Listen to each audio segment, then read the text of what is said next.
सावधान, सभी हाथ जोड़ लीजिए। नमोर्हंताणं,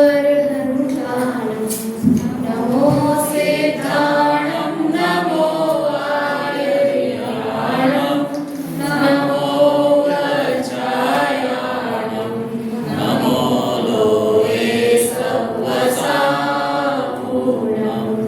नमः समयसाराय स्वानुभूत्या च भासते चित्स्वभावाय भावाय सर्वभावान्तरचिदे।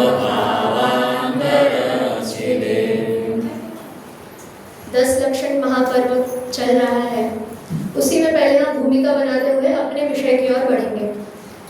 एक गुरु शिष्य का संवाद है। शिष्य अपने गुरु से कहते हैं कि हमें यदि श्रेष्ठ व्यक्ति बनना है तो हम कैसे बने, उसका उपाय क्या है, आप हमें बताइए। तो गुरु शिष्यों को सब बताते हैं, उत्तर देते हैं कि यदि मैं तुम्हें एक चंचल घोड़ा दूं और उससे कहूं कि तुम उसकी सवारी करो, तो तुम उसकी सवारी कैसे करोगे?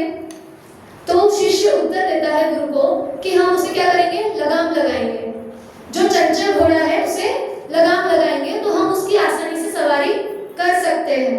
तो बस गुरु भी शिष्य को उत्तर के स्वरूप यही कहते हैं कि तुम्हारा जीवन भी कैसा है, चंचल घोड़े की तरह है। कैसे? जो हम इच्छाएं करते हैं, जो इच्छाएं हैं वो कैसी है, चंचल घोड़े के समान। और लगाम क्या है, ये 10 धर्म में हम जो संयम आदि पालते हैं वो क्या हो जाएंगे, लगाम के रूप में। तो ये 10 धर्म जो हम 10 दिन मनाते हैं, तो क्या केवल 10 दिन ही मनाने हैं क्या?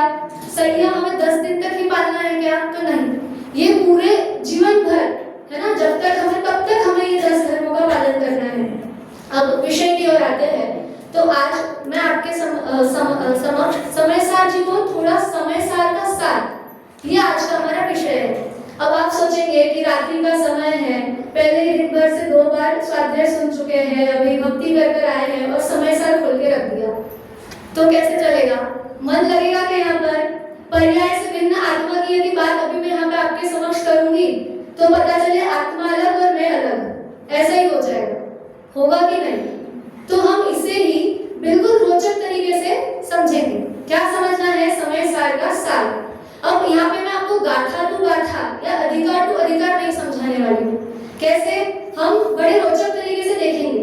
अब आप यदि सोचिए, जब ये ग्रंथ आचार्य लिख रहे होंगे, जब आचार्य बैठे हैं ये ग्रंथ लिख रहे हैं, थोड़ा उस समय पर चलिए। अब यहाँ पर मेरी उम्र 20-22 वर्ष है, आप यहाँ पर 60-50 वर्ष के भी होंगे, तो यदि हम फ्लैशबैक में भी जाते हैं तो 50-60 वर्षों तक जा पाते हैं। परंतु हमें जाना कब है? 2000 वर्ष पूर्व। पूरे कितने? 2000 वर्ष पूर्व जाना है। तो हमें अपनी कल्पना को भी थोड़ा दौड़ाना पड़ेगा। कल्पना को कहाँ लेके जाना है? पूरे 2000 वर्ष पूर्व। जब कैसे कि आचार्य देव बैठे हैं और समयसार ग्रंथ लिख रहे हैं। अब सोचिए, वो आचार्य कुंद बैठे हुए हैं और वो ग्रंथ लिख रहे हैं। कौन सा ग्रंथ लिख रहे हैं? समयसार। क्या भावना होगी उनकी कि मैं समयसार क्यों लिखूं? सोचिए, उन्होंने क्यों सोचा कि वो समयसार लिखे? तब भी शुद्ध स्कंद तो आ चुका था ना, पहला षटखंडागम, कषाय पाउड आदि ग्रंथ थे, तो उन्हें समयसार लिखने की आवश्यकता क्यों पड़ी?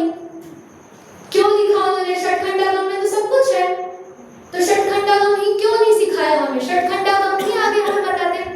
समयसार लिखने की आवश्यकता क्यों पड़ी? आप में से कोई सोचा है? किसी ने आज तक सोचा है इसमें? षटखंडागम है, कषाय पाउड है आचार्य गुंडर स्वामी जी का, और शुद्ध पंचमी पर हम कथा सुनते हैं षटखंडागम ग्रंथ की। तो ये इतने बड़े बड़े ग्रंथ जब थे, वहां पर लिपिबद्ध थे, तो आचार्य ने ये ग्रंथ क्यों लिखा? और यदि लिखा तो उस समय उनके सामने कुछ चुनौतियां भी आई होंगी।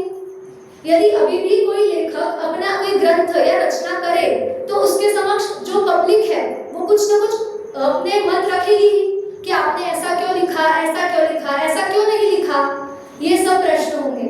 तो आचार्य के सामने भी तो ऐसे कुछ प्रश्न आए होंगे कि आप ऐसा ही क्यों लिख रहे हो? समयसार में आत्मा शब्द ही क्यों लिखा? समयसार नाम ही क्यों लिखा? ये भी तो प्रश्न आए होंगे। अब यदि हम ऐसी कल्पना कर सकते हैं, भले ही उस समय किसी व्यक्ति ने इस भाषा में नहीं पूछा होगा, आज हम अपने समझने के लिए उस भाषा का प्रयोग कर रहे हैं कि पंडित कि आचार्य देव आप बताइए कि आप आपने समयसर क्यों लिखा? तो अब यदि हम देखें तो उनके सामने क्या चुनौतियां थी, तो देखते हैं। सबसे पहले आचार्य देव के सामने हम बोलेंगे कि 4 चुनौतियां आई। कितनी चुनौतियां आई? 4 चुनौतियां आई। अब 4 चुनौतियों में से हम एक एक चुनौती देखते चलेंगे और उसका समाधान देखते चलेंगे। तो पहली चुनौती क्या थी उनके सामने, उसके पूर्व मैं आपको थोड़ी उसकी भूमिका की ओर लेके चलती हूँ कि समयसर लिखा तो लिखा कैसे। अब देखिए, हमारा प्रश्न पहले यही था कि समयसर आचार्य देव ने क्यों लिखा? क्यों? क्योंकि जब षटखंडागम और कषाय पावड़ वहां पर थे तो क्यों लिखा? अब हम शुद्ध पंचमी पर यह कथा तो कर रहे हैं कि उसको लिपिबद्ध करने की आवश्यकता क्यों पड़ी, क्योंकि शुद्ध से शुद्ध परंपरा से तो चल ही रहा था। लिखने की आवश्यकता क्यों पड़ी? क्योंकि बुद्धिहीन होते जा रही थी। क्या हो रहा था? भूलते जा रहे थे, इसीलिए आचार्य देव ने लिखा। अब चलो, जो प्रथम शुद्ध स्कंद है वो हमारे सामने था, षटखंडागम आदि था। तो समयसर क्यों? देखिए, 2 ग्रंथों की हमने चर्चा की, एक षटखंडागम और एक कषाय पावड़। अब षटखंडागम में क्या विषय है, क्या विषय वर्णन किया हुआ है? बताइए, आप में से कोई बताएगा? षटखंडागम का विषय क्या है? पूर्ण षटखंडागम में क्या वर्णन किया है? तो कर्म, उसकी 148 प्रकृतियां, मार्गणा, गुणस्थान आदि, इन सब चीजों का वर्णन है। और कषाय पावड़ में क्या है कि मोहनीय कर्मयों से जो जीव की अवस्थाएं हो रही है उसका वर्णन है। अर्थात क्या? देखिए, दोनों में सिमिलरिटीज क्या है? कर्म, 148 प्रकृतियां, मार्गणा, गुणस्थान, और क्या बंधन की ओर से वर्णन ज्यादा दिख रहा है। मैं जीव हूँ, मेरे तरफ से निर्बंध आत्मा के स्वरूप का वर्णन वहां पर नहीं है। तो इसलिए कि आचार्य देव का क्या मत था, क्या चिंता थी कि ये बंधन की तरफ से कथन तो हम पढ़ लेंगे, सुन लेंगे, परंतु मैं उस बंधन रूप नहीं हूँ, मैं निर्बंध आत्मा हूँ, ये हम कैसे जानेंगे? तो उसके लिए आचार्य देव ने हमारे समक्ष समयसार ग्रंथ लिखा। और उसमें भी सर्वप्रथम आप 5वीं गाथा देखिए, पृष्ठ क्रमांक 13, समयसार जी में पृष्ठ क्रमांक 13। वहां क्या कह रहे हैं? वहां आचार्य देव प्रतिज्ञा कर रहे हैं क्या? कि मैं एकत्व विभक्त भगवान आत्मा को आपके समक्ष रखूंगा, आपको दिखलाऊंगा, ऐसी वो प्रतिज्ञा करते हैं। देखिए क्या कह रहे हैं? उस एकत्व विभक्त आत्मा को मैं आत्मा के निज वैभव से दिखाता हूँ। यदि मैं दिखाऊं तो प्रमाण करना, और यदि कहीं चूक जाऊं तो छल नहीं ग्रहण करना। क्या कह रहे हैं वो हमें? एक ये भी बता दे रहे हैं कि छल ग्रहण मत करना, मैं अपनी पूरी शक्ति से तुमको दिखा रहा हूँ। और कैसे? ऐसा नहीं कि पहले खुद अनुभव नहीं किया, खुद अनुभव करके स्वानुभव से अब तुम्हें वो आत्मा दिखा रहा हूँ कि कैसा आत्मा है। कैसा आत्मा है? कि एकत्व विभक्त आत्मा है। किससे एकत्व विभक्त है? तो कर्मों से, इन सब से विभक्त है। अब आगे और क्या परेशानियां आई? अब ये कोई चिंता का विषय नहीं है। अभी आचार्य ने क्या की? प्रतिज्ञा की। क्या? कि मैं भगवान आत्मा को दिखाऊंगा। कैसे दिखाऊंगा? निज वैभव से तुम्हारे समक्ष रखूंगा। अब ऐसी ही बात यदि हम देखें तो आचार्य जब ये लिख रहे थे, ठीक है, लिख रहे थे, तब कैसी पृष्ठभूमि थी हमने देखा कि पहले तो षटखंडागम और कषाय पावड़ी थे, लोगों की बुद्धि हीन होते जा रही थी। अब यदि उनके समक्ष कुछ चिंताएं आ भी रही थी, कुछ समस्याएं आ भी रही थी, तो हम यदि उसे देखें तो किसी व्यक्ति का या किसी चीज का मूल्यांकन करना हो तो हम क्या देखते हैं? उस टाइम की परिस्थिति। जैसे हम उदाहरण से और अच्छे से समझेंगे, एक बच्चा है, वो हमेशा क्लास में 90%, 95% टॉप करता है, और उसके घर में कुछ दुखद घटना हो गई या कुछ हो गया और उसके कुछ कम परसेंटेज आए, 80% आ गए, 60% आ गए, तो भी उसके माता पिता कैसे उतने ही उत्साह से उसे बधाइयां दे रहे हैं कि वाह बेटा तुमने बहुत अच्छा किया, तुमने बहुत अच्छा किया। और यदि कोई बाहर वाला व्यक्ति उसको देखेगा तो क्या सोचेगा? अरे इसके तो 90% आते हैं तो भी इसकी वाह होती है, और 60% आते हैं तो भी इसकी वाह होती है। आखिर चक्कर क्या है? तो यहाँ पे बात पूरी क्या है? परिस्थिति। परिस्थिति कैसी थी? और उसमें उस बच्चे ने अपना पूरा 100% दिया और अच्छे मार्क्स से पास हो गया, ऐसा। अब ऐसे ही आचार्य देव के समय क्या परिस्थिति थी कि उनके समक्ष जब वो ये ग्रंथ लिख रहे थे तब लिपिबद्ध केवल 2 ही आगम थे, एक षटखंडागम और एक कषाय पावड़। यदि कोई व्यक्ति सामने से आकर उन्हें बोलता कि आप हमें प्रमाण दीजिए, आचार्य देव आप ऐसा लिख रहे हैं, हमें प्रमाण दो। मांगेगा ना, प्रूफ मांगेगा कि आप ऐसा कह रहे हो, कहाँ लिखा है, आपके मन की बात है क्या? यदि देखिए जैन धर्म में कहा जाता है कोई व्यक्तिवाद नहीं है ना, किसी व्यक्ति की प्रामाणिकता नहीं है। किसकी प्रामाणिकता है? सर्वज्ञ देव की। यदि कोई अल्पज्ञ भी अगर जिन्वाणी लिखता है तो उसे क्या सर्वज्ञ देव से पूरी एक दिखानी पड़ेगी कि सर्वज्ञ देव, फिर गंधर देव, आचार्य देव, उनके द्वारा कहा हुआ जो है वो मैं कह रहा हूँ। अब यहाँ आचार्य देव ने लिख दिया कि मैं आपको आत्मा बताऊंगा। अब कोई दो व्यक्ति सामने आए, आचार्य प्रमाण दो, कहाँ लिखा है बताइए हमें, कहाँ लिखा है? अब यदि ऐसे आचार्य देव बैठे हुए हैं ग्रंथ लिखने के लिए और उनके समक्ष आ गए, आपने ऐसा लिखा है, कहाँ लिखा है, आगम दो, प्रमाण दो। अब आगम प्रमाण तो था नहीं, क्यों? क्योंकि श्रुति परंपरा से जो चलता आ रहा था वही आचार्य देव के पास आया, तभी उन्होंने लिखा। ऐसा तो है नहीं कि उन्होंने अपने मन से लिख दिया हो, श्रुति परंपरा से ही जो उन्होंने ग्रहण किया था वही वो लिख रहे थे। अब उसमें भी यदि कोई व्यक्ति आकर बोले प्रमाण दो, प्रूफ दो, कहाँ लिखा है, सामने आगम लिपिबद्ध तो कोई नहीं था। आगम लिपिबद्ध थे, उसमें कर्म, 148 प्रकृतियां, मार्गणा, गुणस्थान, इन सब का वर्णन। मैं निर्बंध आत्म तत्व हूँ ऐसा तो कहीं था ही नहीं, और आप यहाँ पे वैसा लिख रहे हो तो कहाँ से लिखा, हमें प्रमाण दो, बताइए। और ऐसे ही एक जगह नहीं, आचार्य देव को हर अधिकार में लिखते हुए परेशानी आई, चिंता हुई कि यदि ऐसा प्रश्न आया तो उसका समाधान कैसे करेंगे। यदि हम देखने जाए आज कोर्ट वगैरह में प्रूफ मांगते हैं, प्रूफ चाहिए है ना, तो क्या वॉइस नोट यदि आप सुना दे तो प्रूफ हो जाएगा क्या? नहीं। आवाज बदल के कोई भी बात कर लेते हैं, बोला हुआ कहा माना जाएगा क्या? नहीं। तो श्रुति परंपरा से जो हमारे पास था, और मैं आपको यदि कहूँ तो कितना सच होगा, आप मानोगे या नहीं मानोगे वो आपके ऊपर है। मैं तो कह दूंगी, पर आप मानो या ना मानो वो आपके ऊपर है। क्यों? क्योंकि प्रूफ चाहिए, प्रामाणिकता चाहिए। तो प्रामाणिकता क्या दे आचार्य देव? सोचिए कितनी बड़ी समस्या है एक प्रामाणिकता की। एक आज जो इतना बड़ा ग्रंथ हमारे सामने है, जो हमें अपने से अपनापन कराने वाला ग्रंथ है, जैसे हमने उसको प्रवचन में भी सुना, जब गुरुदेव जी के हाथों में यह ग्रंथ आया तब उनके मुख से सर्वप्रथम क्या निकला? ये तो अशरीरी धर्मानुशास्त्र है। क्या? कि ये अशरीरी मार्ग बताने वाला शास्त्र है। आप अभी वर्षगत शतपथ की भी प्रतियोगिता चल रही है, वो भी समय सार पर ही है। क्या? कि अशरीरी होने का मार्ग दिखता है, किससे दिखता है? समय सार से। तो जब ये समय सार हम पढ़ेंगे, पर अब उस चलो हमें तो बहुत सुलभता से प्राप्त हो गया है। जब ये लिख रहे थे तब आचार्य देव के सामने चिंताएं जो आई, जो समस्याएं आई, हम तो उस पर चर्चा कर रहे हैं, आज की बात नहीं है। यदि आज की बात कहने जाए तो हमारी तो पांचों ही उंगलियां घी में डूबी हुई है। कैसे? ग्रंथ है, हिंदी भावार्थ भी है, संस्कृत नहीं समझ रहा है हिंदी भी लिखा है, हिंदी का और भावार्थ भी है, टीका भी है, भावार्थ भी है, वचनिका भी है। तो क्या पांचों ही उंगलियां कैसी पूरी घी में डूबी हुई है? एक दो नहीं, पूरी पांचों। अब उस समय आचार्य देव जब ये लिख रहे थे तब उनके सामने ये चिंता जब आई कि हमें प्रमाण दो, तो वो क्या करेंगे? उनके समक्ष लिपिबद्ध तो केवल एक कषाय पाहुन षट्खंडालम ही थे, जिसमें वर्णन गुणस्थान मारण स्थान का था।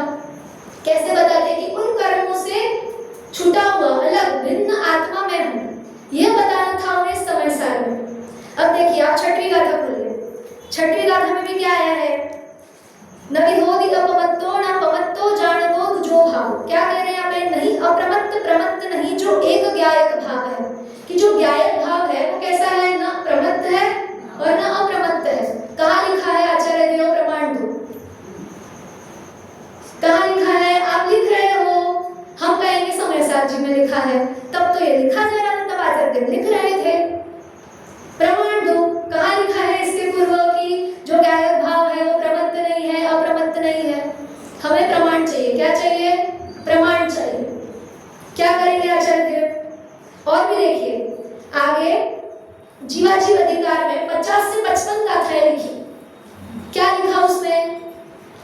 कि जो जीव के वर्ण से लेकर पूरे गुणस्थान तक ये सब क्या है? पुद्गल पर्याय, पुद्गल के परिणाम है, ऐसा कह दिया।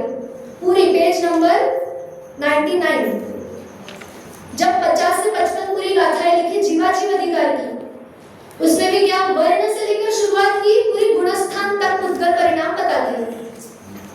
कहाँ लिखे है आचार्य देव प्रमाण दो, प्रूफ दो हमें, ऐसा तो मानेंगे नहीं। आपने जो लिख दिया हमने मतलब आप कहते हो और हम मान लें, ऐसा हो जाएगा क्या? नहीं, हमें क्या चाहिए? प्रमाण चाहिए। और भी नहीं तो हम आगे भी देखते हैं, बद्ध अधिकार में भी वो कहते हैं कि ये जीव किसी को मार नहीं सकता, बचा नहीं सकता। अब यदि कोई ऑब्जेक्शन करे कि आप ही तो कहते हो जियो और जीने दो, अहिंसा परमो धर्मः, आप भी तो बताते हो, और एक तरफ आप कहते हो कि मैं किसी को बचा नहीं सकता, मैं किसी को मार नहीं सकता। प्रमाण दो। विरुद्ध हो रही है कि दोनों भी बातें। एक कह रहे हैं अहिंसा परमो धर्म, जैसे आज पंडित जी ने भी चींटी वाला उदाहरण दिया था कि पानी में यदि चींटी पड़ी है तो हम उसे उठाएंगे, ठीक है? वो अगर नहीं उठाए तो वो पाप है, उठाएंगे। तो क्या मैंने बचाया? पर यहाँ आचार्य वही तो लिख रहे हैं कि बचाने वाला मारने वाला मैं नहीं हूँ। वो सब उसके आयु कर्म के अनुसार हो रहा है। कहाँ लिखा है आचार्य देव? प्रमाण दीजिए। कहाँ लिखा है बताइए? प्रमाण दो, ऐसा कहते हैं। आश्रम अधिकार में भी कह रहे हैं, देखिए आश्रम अधिकार बोलिए, पेज नंबर 274, गाथा क्रमांक 166। वहां क्या कह रहे हैं? अब यह बताते हैं कि ज्ञानी के उन आश्रमों का अर्थात भावाश्रमों का अभाव है। क्या ज्ञानी के आश्रम का अभाव कह दिया? कहाँ बताया आचार्य देव? प्रमाण दो। आचार्य देव प्रूफ दो हमें। कहाँ लिखा है इसके पूर्व में? हमें प्रूफ दो। बताइए क्या करेंगे आचार्य देव उस समय? बोलिए। यदि अब मैं आप में से आप कोई ग्रंथ का नाम बताइए। आप लोगों में आप सभी को ग्रंथों के नाम पता है? कितने ग्रंथ आज हम स्वाध्याय में पढ़ते हैं? बताइए, एक दो ग्रंथों के नाम आप बताइए। मोक्षमार्ग प्रकाशक और नियम सार, रत्नकरण शाकाचार और प्रवचन सार, अष्टबाहुर, पंचास्तिकाय, और ये सब तो अभी आचार्य कुंद देव के ही हो गए, और इनके अलावा भी सोचिए। बोलिए। चलिए, आपने भी जितने भी नाम मन में सोचे हो या कहे हो, आचार्य देव के समय ये थे या नहीं थे? नहीं थे। आचार्य देव प्रमाण देते तो देते कहां से? बताइए। ये जो ग्रंथ थे वो सब तो इसके बाद लिपिबद्ध हुए, और हम इन्हीं को पढ़ते हैं। अब यदि आज हमें कोई कहे कि हम किसी को कहे कि पुण्य पाप दोनों ही है, प्रमाण दो। 2000 साल की पूरी परंपरा, आगम परंपरा आज हमारे पास में है। हम उसे डंके की चोट पे दे सकते हैं कि देखो यहाँ लिखा है, यहाँ लिखा है, यहाँ लिखा है, आचार्य देव की वाणी में यहाँ लिखा है। सोचिए, जब आचार्य देव को 10 व्यक्ति प्रमाण दो ऐसा कहेंगे, और जब आचार्य देव के पास में प्रमाण के लिए कुछ नहीं है। विदेश क्षेत्र गए थे तो फिर वो प्रमाण होगा। चलिए, हम अभी ये भी माने कि विदेश क्षेत्र गए थे, आपने देखा? नहीं, वो लिखा हुआ है वहाँ, शिलालेख में लिखा है, पढ़ भी लिया। कितने लोग मानेंगे? नहीं, अब मैं हूँ, नहीं मानूंगी। क्या पता गए होंगे या नहीं देंगे, मैंने तो लिख दिया। बताइए, अब आज मैं यहाँ लिख दूँ कि मैं विदेश क्षेत्र गई थी, मान लोगे? क्यों? मैं कह रही हूँ शिलालेख में लिखा है। बताइए, ऐसे भी कुछ लोग होंगे ना कि जो नहीं मानेंगे, लिखा है शिलालेख में, ठीक है, लिख दिया। उनको क्या पता? उन्होंने देखा, उनके साथ गए थे, नहीं गए थे। हम यहाँ किसी बात को नकार नहीं दे रहे कि वो गए नहीं गए, उसकी बात नहीं है, परंतु बात क्या है आगम प्रमाण की, कि यदि आचार्य देव के समक्ष किसी ने आगम प्रमाण माना तो आगम प्रमाण के रूप में वो क्या देंगे? जब क्या था षटखंडागम, विषयगम, बताइए उसमें कहाँ बता देंगे वो कि निर्बंध आत्मा में हूँ। अनुभव से जाना, ये बात तो अनुभव की है। अभी मुझे चोट लगी यहाँ पर, मुझे दुख हो रहा है, ये मेरा अनुभव है, मैं आपको कैसे बताऊं? अगर मैं बता भी दूं तो उसका कुछ भाग ही आपको बता सकूंगी, जितना मुझे वेदना हो रहा है उतना नहीं। फिर भी हमारे आचार्य ने प्रतिज्ञा क्या की कि मेरे स्वानुभव से जो मुझे ज्ञात हुआ है वो मैं आपको बताऊंगा। उसके बाद भी यदि कोई व्यक्ति है जो नहीं माने तो क्या करें? आचार्य देव बताइए। उसकी परीक्षा करके फिर चलिए अपने पे एक कर और लो। उत्तर आया हमारे समक्ष कि परीक्षा करें। कैसे परीक्षा करें? दूसरा अपोनेंट ही नहीं है हमारे पास परीक्षा करने के लिए। बताइए, परीक्षा के लिए भी जब दो व्यक्ति हो तब हम परीक्षा करें। चुनाव में भी जब दो व्यक्ति खड़े होंगे तभी कोई एक विजेता होगा, और यदि एक ही हो तो वो अपने आप ही विजेता कहलाएगा। स्वानुभूति से तो वो कह ही रहे पढ़ने वाले की स्वानुभूति से। अब पढ़ने वाला ही तो ऑप्शन उठा रहा है ये कि मुझे नहीं समझ में आ रहा, आप मुझे प्रमाण दो। कहाँ लिखा है आप मुझे प्रमाण दो? यदि अब 10 व्यक्ति सामने ये हमारे समक्ष ठोक ठोक के बोलने लग जाए आचार्य देव प्रमाण दो, आचार्य देव प्रमाण दो, तो आचार्य देव क्या करेंगे? सोचिए। अब यदि देखा जाए कोई व्यक्ति, अब हम सोचते हैं जैसे हमने देखा ना कल्पना में कि आचार्य देव ग्रंथ लिख रहे हैं, ऐसी समस्याएं आ रही है, हम हमारे ऊपर ही बताते हैं कि हम कैसे इस परिस्थिति से जाते हैं। किसी का इंटरव्यू हो, जॉब इंटरव्यू हो और जाना हो, घर से ही क्या चलता है? आज इंटरव्यू है, इस विषय का इंटरव्यू है। अच्छा, सामने वाला मुझसे क्या प्रश्न कर सकता है? हमारा विचार वहां जाता है कि सामने वाला यदि ऐसा प्रश्न करेगा तो मैं ऐसा उत्तर दूंगा, ऐसा प्रश्न करेगा तो मेरा उत्तर ये होगा। होता है या नहीं होता है? या हम बाजार में भी जाते हैं, ये वस्तु नहीं मिली तो हमारे पास दूसरा ऑप्शन होता है कि ये ले लेंगे, है ना? या दुकानदार भी हमें देख के समझ जाता है कि इसको ये नहीं पसंद आ रही तो हम दूसरा दिखा दें। बात क्या कह रहे हैं कि जब हम इतना विचार करते हैं तो आचार्य देव की बात सोचिए कि जब वो ग्रंथ लिख रहे होंगे तब उन्हें भी तो ये चिंता हुई होगी ना कि ऐसी समस्याएं मेरे समक्ष आएंगी, तो उसका समाधान उन्होंने भी तो कुछ सोचा होगा। सोचिए, हम कहते हैं कि आज जैसे किसी व्यक्ति को लग गई या किसी का एक्सीडेंट हो गया या किसी के साथ कुछ बुरा हुआ, तो क्या कहता है वो कि मुझे इतनी पीड़ा हो रही है, मेरे साथ इतना बुरा हो गया। तुम क्या समझोगे? तुम्हारे साथ होगा तब तुम्हें पता चलेगा। सीधा ऐसे कहते हैं या नहीं कहते गुस्से में कि तुम्हारे साथ होगा जब तुम्हें पता चलेगा कि क्या पीड़ा होती है, क्या दर्द होता है। अब सोचिए, आचार्य देव की जगह खुद को रखकर देखिए। सोचिए 1 मिनट के लिए कि आचार्य देव नहीं है, आप ये ग्रंथ लिख रहे हैं और आपको जो 10 व्यक्ति है वो ऐसा प्रमाण मांग रहे हैं कि प्रमाण दो, तो क्या प्रमाण दोगे? तो यदि मेरे साथ कुछ बुरा हुआ तो मैं ये चाहूंगी कि आपके साथ भी बुरा हो, ऐसा तो नहीं है कि अनुभव आप भी कर लो। ये कहना इतना भी आसान नहीं है, क्योंकि यदि मेरे साथ कुछ बुरा होगा तो यदि सामने वाले को अनुभव करना होगा तो भाई तुम भी तुम्हारा बुरा करो और अनुभव लो, ऐसा तो नहीं है ना। तो सोचिए क्या समस्या, इतनी चिंताएं आई। अब यदि आचार्य देव की जगह कोई और व्यक्ति होता या हम होते तो शायद डगमगा जाते, वहीं छोड़ देते या कुछ और उपाय देख लेते कि ठीक है ये बातें नहीं लिखता हूँ, कुछ अन्य बातें लिख देता हूँ, या इसी बात को थोड़ा घुमा कर कह देते हैं कि सामने वाले को थोड़ा ऑब्जेक्शन ना हो। पर आचार्य देव ने क्या कहा? नहीं, जो सत्य है वही लिखेंगे। अब लिखने के लिए उन्हें प्रमाण देना होगा। क्या प्रमाण देंगे? सोचिए, खुद को रखकर देखिए उस जगह। आपसे यदि कोई प्रमाण मांगे किसी चीज का तो क्या प्रमाण देंगे आप? हम समय सार तो बड़े अच्छे से पढ़ते हैं, समय सार समय सार समय सार। क्या समय सार? आत्मा, मैं समय सार, सब समय सार, है ना? समय सार बस एक सार, बाकी सब असार। तो जब ये समय सार आचार्य देव लिख रहे थे तब उनके समक्ष जब ये समस्याएं आई उसका उन्होंने कैसे समाधान किया, इसका समाधान भी आज हमें खोजना होगा। तो बोलिए, सोचिए कैसे किया होगा? दिव्य ध्वनि में से ग्रहण करके फिर वो किया। तो ये तो है ही ना कि वो शुद्ध परंपरा कहलाई। जो आप कह रहे हैं वो शुद्ध परंपरा कहलाई। ये साक्षात तीर्थंकर के सामने से ग्रहण किया फिर हुआ। पर वही बात है ना कि हमने कहा देखा 24 तीर्थंकरों को मानना तो पड़ेगा फिर वैसे। मानने से इनकार नहीं है, हमें मानना क्या है? हम 24 तीर्थंकरों को थोड़ी मना दे रहे हैं, हम सर्वज्ञदेव को थोड़ी मना कर रहे हैं। हम जो पहले ग्रंथ लिखे गए कषाय पावड़ षटकंडा का उनको थोड़ी मना कर रहे हैं। हम तो जो आप ही कह रहे हो कि अप्रमत्त नहीं है, प्रमत्त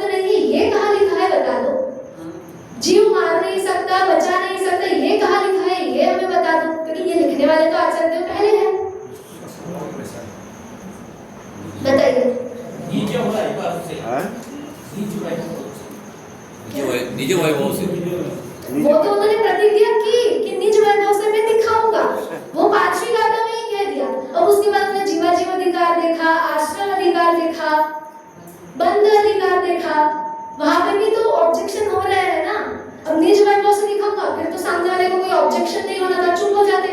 परंतु उसके बाद भी तो व्यक्ति आए कि आचार्य देव प्रमाण दो, फिर क्या करेंगे आचार्य देव? और ऐसा एक अधिकार में नहीं, हमने अभी 4 अधिकार में देख लिया कि प्रत्येक अधिकार में आचार्य देव के सामने ये चिंता आई कि आचार्य देव हमें प्रमाण दो, आप क्यों लिख रहे हैं? देखिए निर्जरा अधिकार में भी आचार्य देव ने लिखा है, जब वैरागी का सामर्थ्य बतलाते हैं, पेज नंबर 324। जैसे कोई पुरुष मदिरा को अरति भाव से मतलब अप्रीति से पीता हुआ मत वाला नहीं होता, इसी प्रकार ज्ञानी भी द्रव्य के उपभोग के प्रति और अर्थात वैराग्य भाव से वर्तता हुआ बंधन को प्राप्त नहीं होता। कहाँ लिखा आचार्य देव प्रमाण दो? बताइए कहाँ लिखा कि जो जीव है उसे बंधन नहीं होगा? उसके लिए उदाहरण भी दिया, शराबी का, मत्त होने वाला। पढ़िए क्या लिखा कि ज्ञानी भी द्रव्य के उपभोग के प्रति, कहते हैं ना भरत जी भी घर में वैरागी। कैसे वैरागी? प्रमाण दो। हमें कैसे पता कि वो वैरागी थे? हम प्रश्न यदि आपके सामने यदि मैं प्रश्न ये खड़ा कर दूं, प्रमाण दो, तो आप अभी जो आगम प्रमाण है जिसमें ये लिखा हुआ है आप मुझे बता देंगे। हम कह रहे हैं ना कि हमारी 5 उंगलियां घी में है, हम ये आगम परंपरा से हमारे समक्ष है, तो हम बता सकते हैं कि प्रमाण यहाँ पर है, इसमें आचार्य देव ने यहाँ ऐसा कहा है। परंतु आचार्य देव की सोचिए, जब उनके समक्ष कुछ नहीं था तो जब उन्हें कह रहे थे कि आचार्य देव प्रमाण दो, तो कैसा होगा? देखिए बंध अधिकार भी हम एक बार देख ही लेते हैं। पृष्ठ क्रमांक 407 285 का क्या कह रहे हैं? जो जीव यह मानता है कि मैं पर जीवों को जलाता हूँ और पर जीव मुझे जलाते हैं, वह मूढ़ है। क्या? मूढ़ है, ठीक है, अज्ञानी है। और इससे विपरीत जो ऐसा नहीं मानता किंतु इससे उल्टा मानता है, वह ज्ञानी है। कहाँ लिखा है आचार्य देव प्रमाण दो? प्रूफ दो हमें कि आप जिसे ज्ञानी कह रहे हो वो ज्ञानी है, ऐसा कहाँ लिखा है? आचार्य देव हमें प्रमाण दो। बताइए कहाँ लिखा है? समय सार में लिखा है, तब तो वो लिखा जा रहा था। कहाँ लिखा है बताइए, कहाँ लिखा है? बोलिए, रखिए खुद को आचार्य देव की जगह पर और सोचिए कि क्या समस्या, क्या चिंता ये सामने खड़ी हो गई है कि जो वो लिख रहे हैं सामने वाला उसके लिए उनसे प्रमाण मांग रहा है, और अब वो प्रमाण दे तो दे कहां से?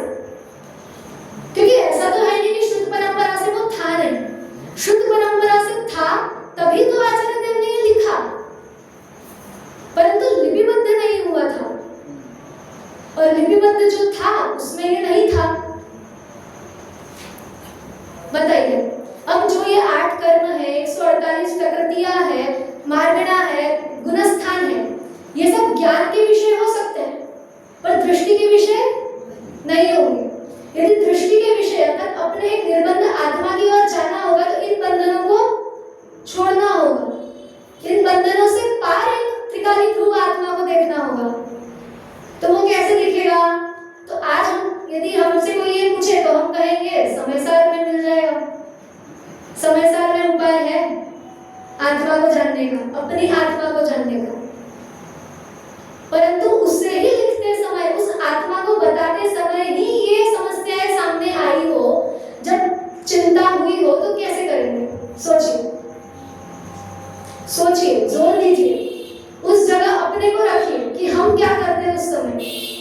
बोलिए, सोचिए।